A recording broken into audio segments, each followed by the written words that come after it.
Good morning students. हम पढ़ रहे हैं गैसेस स्टेट। गैसेस स्टेट में फर्स्ट क्लास में हमने डिस्कस किया था गैसों के अणुगति सिद्धांत। अब हमें पढ़ना है गैसों का आदर्श व्यवहार से विचलन। आदर्श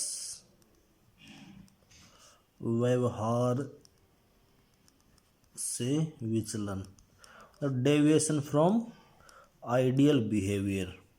ठीक है। अब डेविएशन फ्रॉम आइडियल बिहेवियर पढ़ने के लिए, समझने के लिए हमें पहले पता होना चाहिए कि आइडियल बिहेवियर क्या है। ठीक है। तो आइडियल बिहेवियर होता है, एक होती है देखो आइडियल गैस इक्वेशन।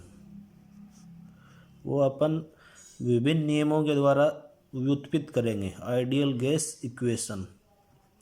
तो जो गैस इस आइडियल गैस इक्वेशन को फॉलो करेगी वो तो कहलाएगी आइडियल गैस, और जो फॉलो नहीं करेगी वो क्या कहलाएगी? Real gas. ठीक है। देखो निम्न दाब और उच्च ताप, ठीक है, लोअर प्रेशर और हाई टेम्परेचर पे सभी गैस क्या होती हैं? आइडियल। सभी गैस होती हैं आइडियल, लेकिन हमेशा निम्न दाब और उच्च ताप की कंडीशन तो हम रख नहीं सकते। तो आइडियल गैस सिर्फ यहाँ पे पॉसिबल है, और वास्तव में सारी गैस क्या होती हैं? रियल गैस होती हैं। तो आइडियल बिहेवियर को समझते हुए रियल गैस को हम समझेंगे, और मतलब जो आदर्श व्यवहार से विचलन है वो वास्तव में रियल गैस की क्या होगी? प्रॉपर्टी होगी। अब देखते हैं आदर्श व्यवहार क्या है, आदर्श गैस इक्वेशन क्या है। आइडियल गैस इक्वेशन, इसमें देखो सबसे पहले है बॉयल का नियम, BOYL, बॉयल्स लॉ। देखो ये हम सिर्फ स्टेटमेंट के रूप में पढ़ रहे हैं। तो बॉयल ने क्या कहा?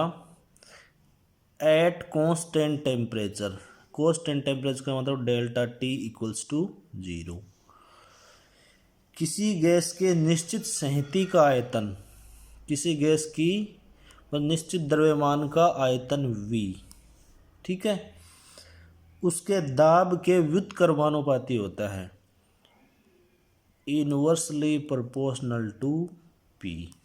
ठीक है।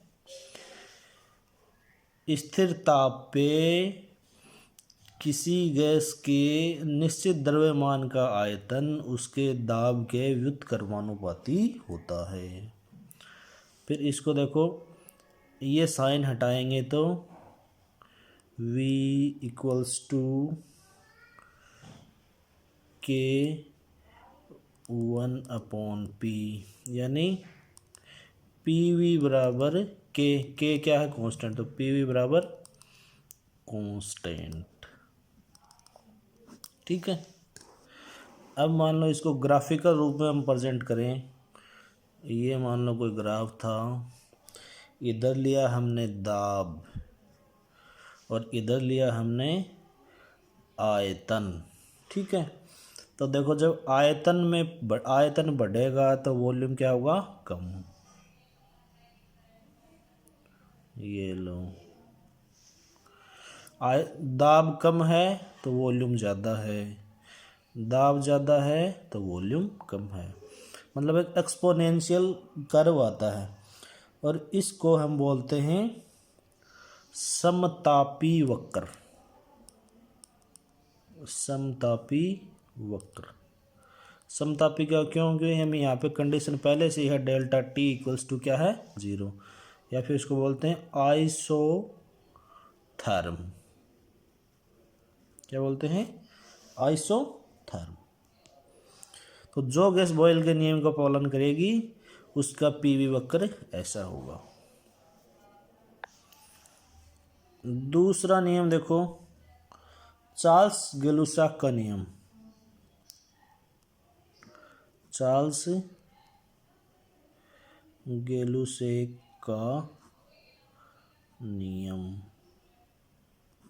ठीक है, देखो चार्ल्स गैलुसेक के नियम में क्या है, यहाँ पे फिक्स कर दिया उन्होंने P, मतलब डेल्टा P इक्वल्स टू 0। ठीक है, मतलब स्थिर दाब पर किसी गैस की निश्चित संहति का आयतन V टेम्परेचर के समानुपाती होता है। ठीक है, तो V बराबर KT। ताप बढ़ाओगे वॉल्यूम बढ़ जाएगा, सॉरी हाँ ये हो गया, मतलब V/T इक्वल्स टू कॉन्स्टेंट।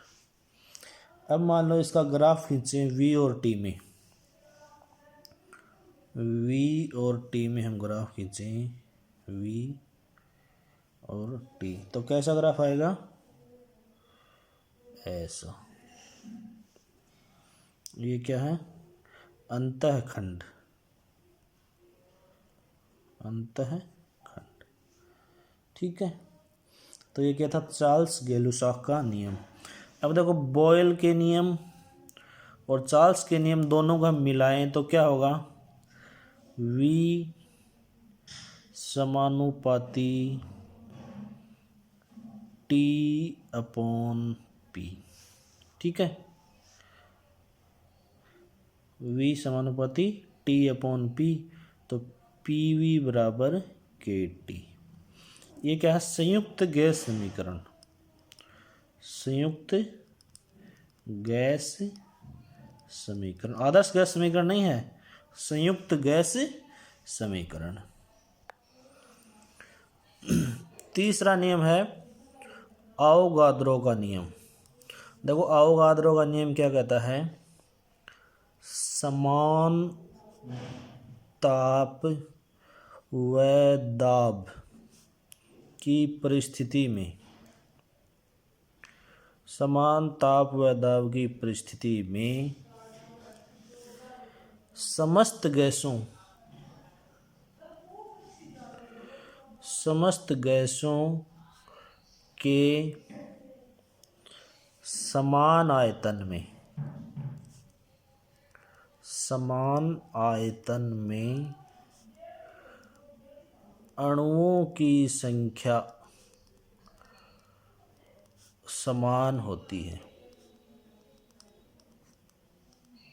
ठीक है, इसका कहने का मतलब है, मान लो दो गैस है, एक तो CO2 है, एक हाइड्रोजन है, इसका 1 मोल है और इसका 1 मोल है, तो अगर परिस्थिति समान है तो इनमें अणुओं की संख्या भी समान होगी। ठीक है, ये क्या है, अणुओं की संख्या।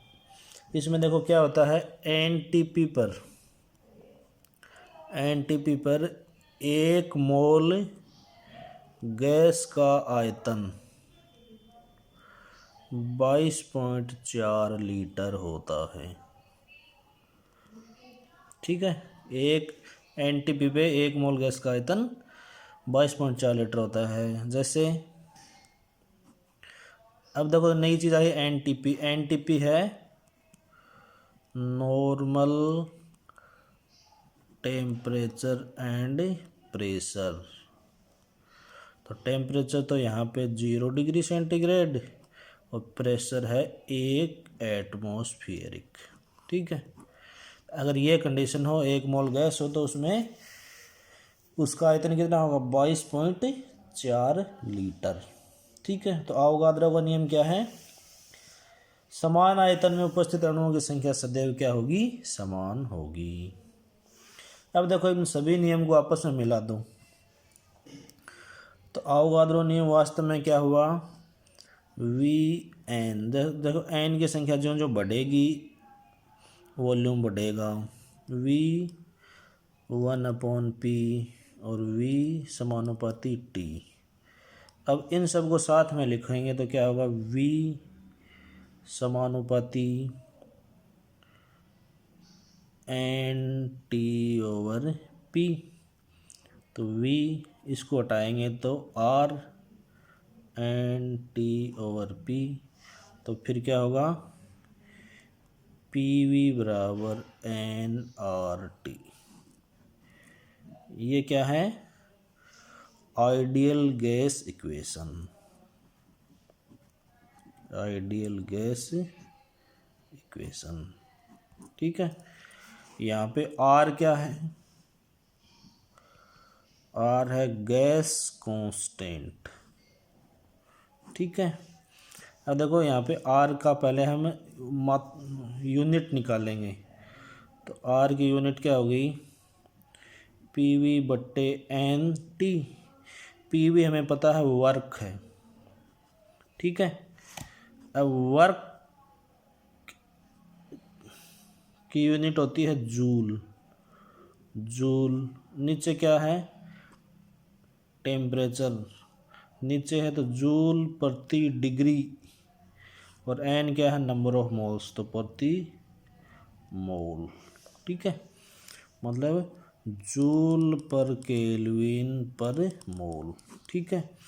और SI में इसकी वैल्यू होती है 8.314 जूल पर केल्विन पर मोल। ये क्या है? R की वैल्यू। तो ये था आदर्श गैस इक्वेशन।